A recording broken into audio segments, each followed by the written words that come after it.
What is up, you guys? It is your boy Brent Biggest here, and welcome to another video. In today's video, we are going to be doing my first of the 2025 NFL predictions video.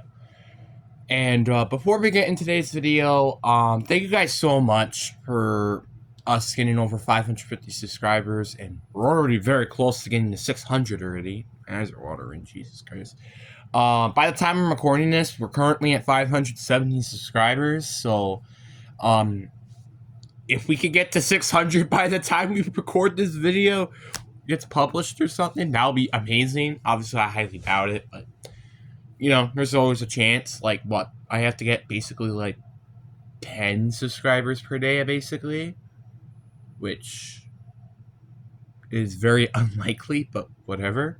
But, liking the video also will help getting more subscribers if you guys have been doing really good at that as of recently. So please do that and subscribe if you haven't already for more football content, because since the schedule's coming out soon, I'm going to have the post June 1st cuts of the Every Team's series, where I talk about every team's like peak and then every team's major loss. So I just realized I just forgot something, which some of the stuff just didn't save. Oh, interesting. So I'll be at you guys soon. Hold on. Sorry about that, but let's just get into the video now. And starting off with the team that was are going to have the first overall pick heading into the 2026 NFL draft, we have the Carolina Panthers with a 2-15 record. So really looking at their schedule, it's actually pretty difficult for them. Like, for example, you get a game to start off, you go against Jacksonville, Arizona, which are very, very difficult teams. Then you're on the road against Atlanta, or at home against Atlanta for your first home game.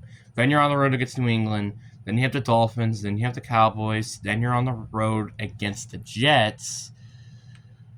Then you're at home, but you're going against the Bills. Then you're on the road again against the Packers. You kind of can see what I'm getting at here. Like, they're going against a lot of really good teams that honestly could be playoff contenders. So it's kind of hard for the Panthers to really, have a shot in winning most of those games, as much as I hate to say it.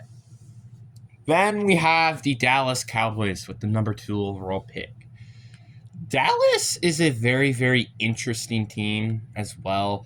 They have a very not easy division with the Giants, who are a pretty underrated team, as you'll definitely know later in this video.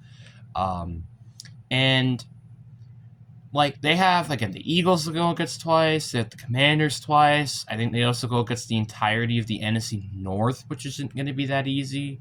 And I think they also go to the entirety of the AC West, which are probably the most toughest divisions in football. So it's not a shocker, but they have such a low record. Obviously, I think they're better than some of the teams that are above them. Like, for example, the next team up on this list is the Falcons, which I'll talk about very soon. But, they're better than the Falcons, they're better than the Saints, they're better than the Jaguars, they're better than the Titans, probably. They're better than the Colts. They're better than a lot of the teams up front. It's just their schedule wasn't that easy.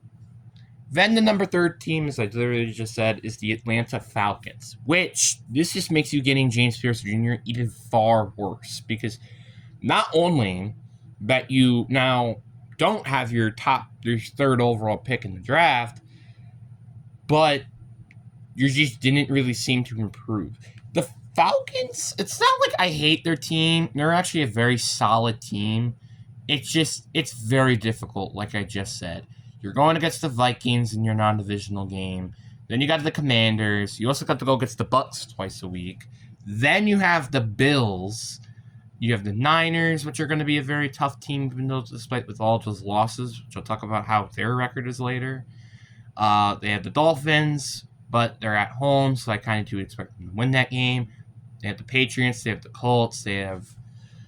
let me scroll down here. The Jets. Then they have the Seahawks, the Bucks, like I just said, the Cardinals, and the Rams. So They are also in a very tough spot with, I think, going against everybody in the NFC West, which is a very tough division too to win. So, kind of have to mention that.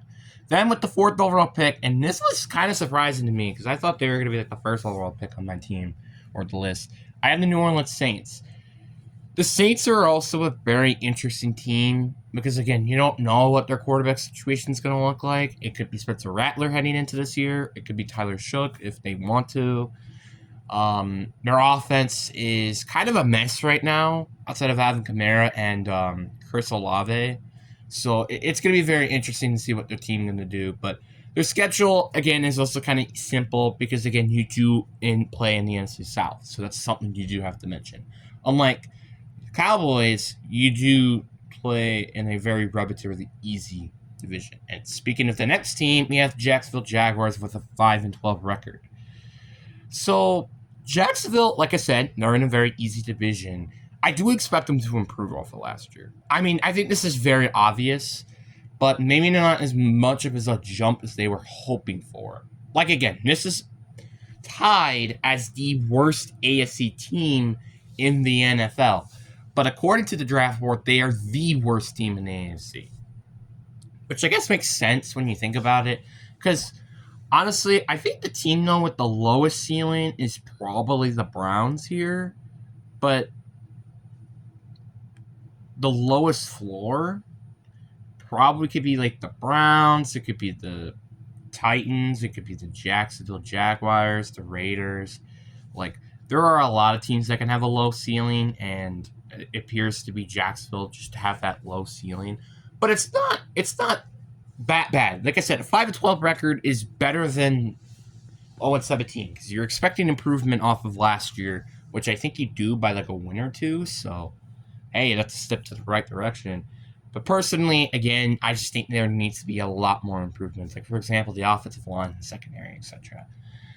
Then we have the last 5-12 team. We have the Tennessee Titans. Honestly, I'm not going to be surprised if this ages very poorly as the years go on.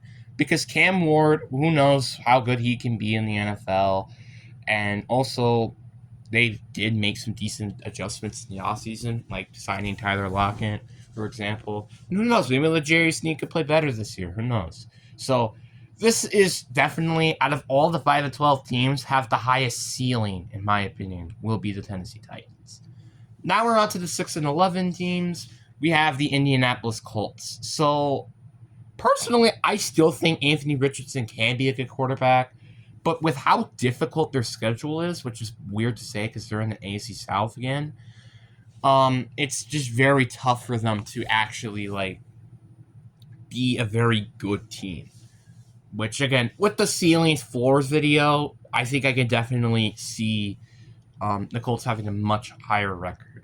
Again, this is like May, so it's like you never know when things are going to change. Then we got the next team, and this one's actually a very shocking one as well. I have the Cleveland Browns as a 6-11 record team. This is kind of surprising, but looking at their schedule, it seems kind of reasonable. First off, you play in the AFC North. That's not that easy, but you're known for beating the Bengals, so you're at least going to win one game against the Bengals. For some bizarre reason, you just beat them at home, the Ravens, and I feel like you usually split the series with the Steelers. So you're already winning 3 games in a division game, which is very hard to do. But then they also have to go against the entirety of the NFC North, which isn't that particularly easy. And it looks like you go against the AFC East as well, which can be a little bit easy, but in some occasions not. So, and then there's some random teams in there that I just have in there, so yeah. Now we're on to the 7-10 teams. There's actually a lot of 7-10 teams and 0 8-9 teams. So picks from 9 all the way to 14 are all 7-10 records. It's starting off with the quote-unquote worst 7-10 team. We have the Arizona Cardinals. And you're going to realize very quickly that these are a lot of teams that I can see doing way better as the years go on. Well, except one team, which I'll talk about that later. But the Arizona Cardinals, this was actually a little bit of a surprise as well. I mean, obviously, I understand the NFC West did get better during the offseason, while the Cardinals also did get better. Like the Rams, they got Devontae Adams instead of Cooper Kupp, which I think can be a better receiver. The Seahawks, I think, improved at quarterback slightly and their receiving core, as much as people are going to say that, oh, Cooper Kupp's not better than DK Metcalf. But MVS was better when whatever the frick our WR3 was. Or actually, no. I think MVS probably will be better than Tyler Lockett because he was just progressing. And then you got the Niners, which obviously did not improve, but they're the Niners. So Niners are going to be such a big question mark heading into the season, to be honest. But obviously, Arizona, I could see this team being a higher record than they actually are. Then with the 10th overall pick, again, we have the Chicago Bears. Again, it's pretty hard for the Bears to do anything with how tough their division is. Obviously, I do see them splitting the series with every team. But then it's like the rest of their schedule, which is very, very tight. Like, you have to go against, I'm pretty sure, every team in the NFC East, which is very, very hard to do. And I think you got to go against maybe every team in the NFC West, maybe? I don't know. But it's going to be a very difficult schedule for the Bears beside that. Then we got the number 11, which this is also a little surprising, I guess. And this is the only team that I can't see having a higher record than 7-10. I have the Las Vegas Raiders. The Raiders, they're a very, very solid team, but they have decent players. It's just like they're not good depth-wise. Like, I like Ashton Jeanty. I like Jacoby Myers. I like Brock Bowers. I like Kolbick Miller. I like Geno Smith. I like Max Crosby. But that's kind of about it, you know? That's really all they have, and it's kind of hard to say that they're going to do really well, especially in the division they are in. Then with the 12th overall pick is the Cincinnati Bengals. This is, I think, the highest ceiling out of all the 70-10 teams here. But they also could potentially have the lowest floor. Because the Bengals, I just don't quite trust their defense enough to give them a high record. I just can't. And especially their offense, it's just kind of the same, and they're going to just game plan that offense. So, yeah. Then we got a New York Giants at 13. I think a lot of people are going to be very surprised at this one, but I feel like a lot of people are sleeping on the Giants for some reason. Now, I'm not saying their offense is a sleeping offense. No, it's not. Russell Wilson, decent quarterback. They honestly probably have like a decent offense at best, with obviously Andrew Thomas, John Runyon, Malik Neighbors, Russell Wilson, Traylon Tracy, etc. They have a decent offense, but their defense is very disgusting. They added Boston Odebo and Javon Holland during the offseason, which makes that secondary even better, and they drafted Abdul Carter. As much as I hate that pick, that will definitely help their pass rush. And don't forget, they already have Brian Burns, Kayvon Thibodeau, and Dexter Lawrence, and Bobby Okereke in that front seven. That defense is a very underrated defense. And defenses can kind of carry you a long way. And in this occasion, I think they're going 7-10. Then 14, and finally, their winning record streak is finally over. We have the Pittsburgh Steelers going 7-10 as well. This comes a little bit as a shocker to me, but honestly, I just can't see their quarterback situation with or without Rodgers being very good and good enough for you to get in a 7-10 record or 9-8 record again. But who knows? I could be completely wrong again. Then with the 15th overall pick, I have, unfortunately, the Seattle Seahawks here. Actually, there is 1-8-19, but that made it to the playoffs. I'll talk about that later. But the Seattle Seahawks, yeah, I just can't see them making it to the playoffs this year. I also can't see them going 10-7 like they did last year. I just can't see that. Like, Sam Darnold, this is your first year with him. You know, your offense is kind of new. Like, again, this team is kind of in a new era with Tyler Lockett being gone, DK Metcalf being gone. It feels like we're really going to, like, a new era in Seattle. And who knows if that could be a good thing or a bad thing in the future. Who knows? Then with the 16th overall pick, we have the New York Jets next. This is also a very big surprising one because again, they're actually in a very tough division. Like the Patriots could be better than that team. Dolphins are definitely better than them. And the Bills are also definitely better than you. But surprisingly, I had the Jets going 9-8. I mean, I think they do go against the NFC South, which does help them a lot. But at the same time, I think they also go to the entirety of the AFC North, which is also very difficult to win all of those games. So it's going to be very interesting to see how they actually go, but they are 9-8 in my record books. Then we got the next team on the list. We have the Miami Dolphins next on the list. Miami going 9-8. This kind of just seems understandable. They've been just in this like mediocrity era where like they're good enough to make it to the playoffs, but they're not bad enough to get a good draft pick, and they're also not good enough as well to make an actual series playoff run. Then with the 18th overall pick, and this is the final team that didn't make it to the playoffs, we have the Minnesota Vikings next on the list as a 9-8 record. JJ McCarthy is just a gigantic question mark. So like this team could probably go like 15-2 again, like they did last year. JJ McCarthy is like an elite quarterback, but this team can also have a very, very bad season if JJ McCarthy just doesn't do that well, and also don't have really a backup option, which kind of makes you question why they haven't signed Aaron Rodgers. But whatever. I digress. The Vikings, it's an interesting team. Then we have the playoffs, which I'm not going to do this off of. So the 7th seed, so we're going to start off with the NFC. We have the Washington Commanders. The 6th seed is the Green Bay Packers. And the 5th seed is the LA Rams, which I think, funny enough, in the NFC, almost every team made it to the playoffs last year, except one team, which I'll talk about that later. The 4th seed went to the Tampa Bay Buccaneers. The 3rd seed was the Detroit Lions. And the Niners are, the 2nd seed, which I also talk about their records later when they lose their playoff game. So, and then the non-seed went to Philadelphia Eagles, which is a surprise.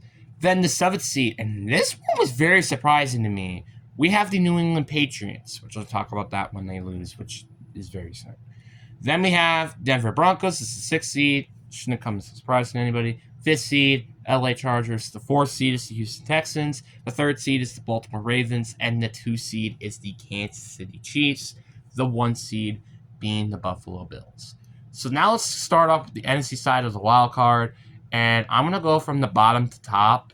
So we're going to do the 2 and the 7th seed to start off. And I actually have the Commanders winning here. So the Niners, I had them going 12-5. I'm very surprised that they went 12-5. But I do expect them to split the series with every team. And they actually start off very well with a 4-0 record, with them having... 3-1 record, with losing to Seattle, but then win 3 games straight against the Saints, the Cardinals, and then the Jacksonville Jaguars. But then they lose a game, and they win 2 games. It's like they do have some tough teams, but they also have some very easy teams to beat up, especially when they have home field advantage. Then with the Lions versus the Packers, I do have the Lions winning, which means the Packers lose, as a 10-7 record team. I don't know why. I could definitely see this team making it to a Super Bowl. I think that's probably their ceiling is making it to a Super Bowl. Kind of unsure if they can win it though, so it's kind of interesting. So, but I do think the Packers. Why did I say the Vikings? I'm pretty sure the Packers will make it to the playoffs, but they might get first rounded, depending on where they are. And then they have the Rams and the Buccaneers, and I do have the Rams winning, which the Buccaneers are the only below 500 team to make it to the playoffs as an 8-9 record.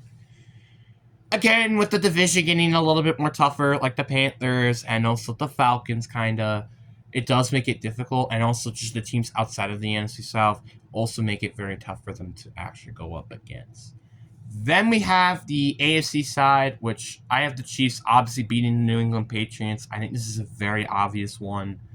And the Patriots, they were 9-8, and this is another big surprise to me. Obviously, I do see them splitting the series with every team, as weird as that might sound. But, they have a bye week before they go against the Buffalo Bills at home. So, it's kind of not surprising to see that. Then I have the Baltimore Ravens beating the Denver Broncos, which I had the Broncos going 10-7. This is just it again, they're a good team, but the problem is again, their offense has so much concern to it. Then the rematch of the wildcard game last year, which the Texans and the Chargers, I have the Chargers beating the Texans this time. And the Texans, they were a 9-8 record team. Like I said before, literally any team in the AFC South at this point can probably win the division. I'm not kidding. That's not a joke. It's actually facts because Texas did not improve. While I feel like every team in the offseason and the AFC South did improve. So it's going to be very tough and interesting to see how that might go. Then we have the divisional round, which will start off on the NFC side of things. I do have the Eagles beating the Commanders, which the Commanders were 10-7. Maybe a lot of Commanders fans aren't going to be that happy with it basically being a down year for this team. But again, the Eagles, they're the Eagles. First off, the Eagles have home field advantage, which is the first time the Eagles have won the division back-to-back, or any team in the NFC East to win back-to-back in a while. And second of all, the Commanders, you're still a very good team. You should be happy at least you made it to the playoffs because some teams may just completely collapse. So, especially when they have a very good, unexpected first year, like the Giants. And then we have the Lions beating the LA Rams, which I had the Rams going 11-6. I feel like a lot of people are a little surprised that I didn't have the Rams above the Niners. But again, I feel like the Niners just have a very easy schedule for some reason, and I don't know why. Then we got the AFC. I do have the Bills beating the Chargers. I have the Chargers going 13-4. I think because of a tiebreaker, they're not actually having the division title against the Kansas City Chiefs, but I feel like no matter what, they would have lost in the divisional round because you would have gone against Baltimore, which I think you wouldn't beat that team, honestly. And then I had the Kansas City Chiefs beating the Baltimore Ravens once again in the playoffs, which I know a lot of people are going to be mad at me about because it just happens every year. And then the Baltimore, I did have them going 13-4. This is such a good team, but again, it's the playoffs that they're very struggling at. Then the NFC Championship and the AFC Championship, I had the Eagles beating the Detroit Lions because, again, they have home field advantage, and plus I think the team's just a tiny bit better. That's why. I have the Bills beating the Chiefs this time. They actually have home field advantage, which I think they did last time. Did they have that last time? I think they did. But I do see the Bills winning this for one simple reason. I don't think they're going to get screwed like they did last game. Then we have the Super Bowl, where I had the Bills beating the Eagles. Oh, yeah, by the way, Chiefs had 13-4 record again, which I don't know how they did. And I had the Lions going 12-5. So a little bit of a down year, but you almost make it to exactly where you were 2 years ago. So technically, you did better this year. Eagles, they lose. They had a 13-4 record. They're in a very, very easy division, which makes it very easy for them. So, I mean, it's pretty self-explanatory. Then I had the Bills as a 15-2 record team. The only games I see them losing is probably the game against the Patriots at home, honestly. And probably the game against the Jets because, again, you have nothing to fight for at that point. You have absolutely nothing. So the playoff draft picks goes like this. So the 19th overall pick goes to Tampa Bay Buccaneers. The 20th overall pick goes to New England Patriots. 21st overall pick will probably go to some random team, not the Houston Texans, because they like trading their first-round picks.